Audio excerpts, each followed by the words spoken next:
በኔሽንስ ሊግ የግማሽ ፍጻሜ ጨዋታ ፖርቹጋል ጀርመንን አሸንፋ ለፍጻሜ ደረሰች።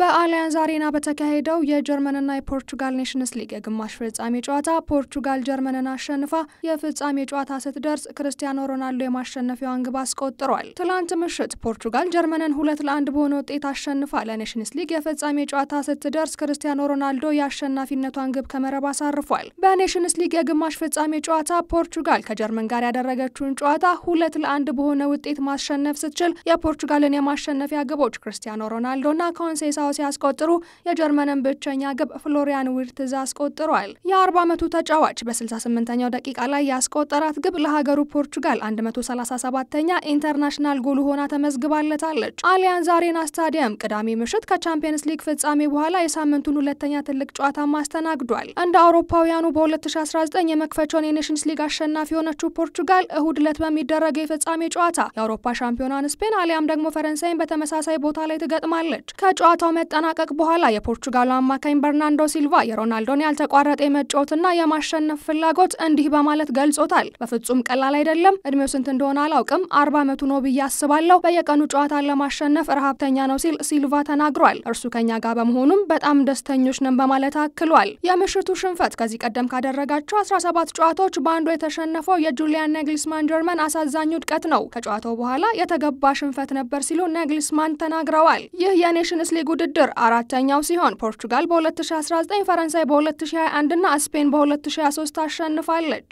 በኔሽንስ ሊግ የግማሽ ፍጻሜ ጨዋታ ዛሬ ምሽት ፈረንሳይ ከስፔን የሚገናኙ ይሆናል። ምሽት 4 ሰዓት አሬና ሁለቱም ቡድኖች ውድድሩን 2 ጊዜ በማሸነፍ የመጀመሪያው ቡድን የመሆን ዕድል ለማግኘት ይፋለማሉ። የዲዲር ዴሻምፕ ቡድን በግብ ክፍያ ከጣሊያን በበላይነት ሲያጠናቅቅ ከቤልጅየም እና ከእስራኤል በበላይ ማጠናቀቅ ችሏል። ክሮሺያን በሩብ ፍጻሜው በፍጹም ቅጣት ምት አሸንፏል። በአንጻሩ የኢቫን ዴላፌንቴ ቡድን ዴንማርክን፣ ሰርቢያንና ስዊዘርላንድን በመምራት ምድቡን በበላይነት በማጠናቀቅ በሩብ ፍጻሜው ደግሞ ኔዘርላንድን በፍጹም ቅጣት ምት አሸንፏል። የዛሬ ምሽቱ አሸናፊ ቡድን እሁድ ከፖርቹጋል ጋር ለፍጻሜው የሚፋለም ይሆናል። ኦስማን ዴምቤሌ 100% የባሎን ዶር ሽልማት ይገባዋል ሲሉ የፈረንሳይ አሰልጣኝ ዲዲር ዴሻምፕ ተናገሩ።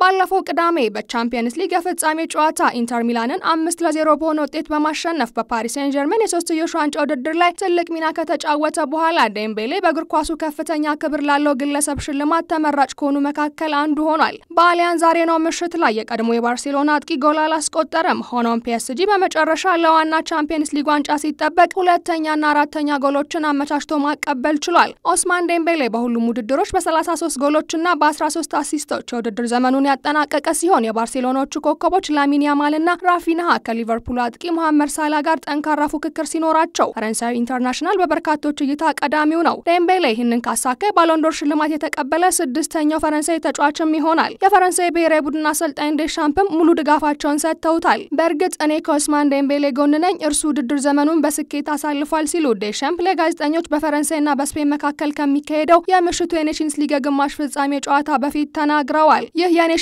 ሊግ ውድድር አንዳንድ ምላሾችን ይሰጣል፣ የዓለም ክለቦች ዋንጫንም ሊያመጣ ይችላል። መምረጥ ካለብኝ ግን 100% ኦስማን ዴምቤሌ ነው ብዬ እነግርሃለሁ ብለዋል። ስለ ስፔናውያን ብትጠይቁኝ ተመሳሳይ ነገር የምነግርህ አይመስለኝም፣ ነገር ግን ኦስማን እያሳለፈ ያለው የውድድር ዘመን ሽልማቱ ይገባዋል ብለዋል። ዴምቤሌና የፒኤስጂ ቡድን አጋሮቹ በፈረንሳይ ቡድን ውስጥ ስፔንን ለመቅጠም የተዘጋጁ ሲሆን ዴሴርዴዌ በቻምፒየንስ ሊግ ፍጻሜ ጨዋታ አዲስ ለአድራጊነቱን ለማሳየት ፉክክር ውስጥ ገብቷል። ብራድሊ ባርኮላ፣ ሉካስ ሄርናንዴዝ እና ዋረን ዛይር ኤምሬ በዴሻምፕ ዝርዝር ውስጥ ይገኛሉ። እንዲሁም የኢንተሮቹ ማርከስ ቱራም እና ቤንጃሚን ፓቫርድም ተካተዋል። ዲዲር ዴሻምፕ ስለዚያ ቡድን እንዲህ ብለዋል። እነርሱ እዚህ ያሉ ሰኞ ምሽት ላይ የፒኤስጂ ተጫዋቾች በጣም ደስተኛ ሆኖ አግኝቻቸዋለሁ። በእርግጥ በተወሰነ ድካምም ላይ ነበሩ። በሌላ በኩል ደግሞ ቤንጃሚንና ማርከስም ነበሩ። የተለያዩ ስሜቶችንም መመልከት ችያለሁ ብለዋል። በሀሳብ ደረጃ እንደዚህ ያለ ከፍታ ሲኖር ሁሌም ወደ ታች ዝቅ ብለህ መመልከት አለብህ።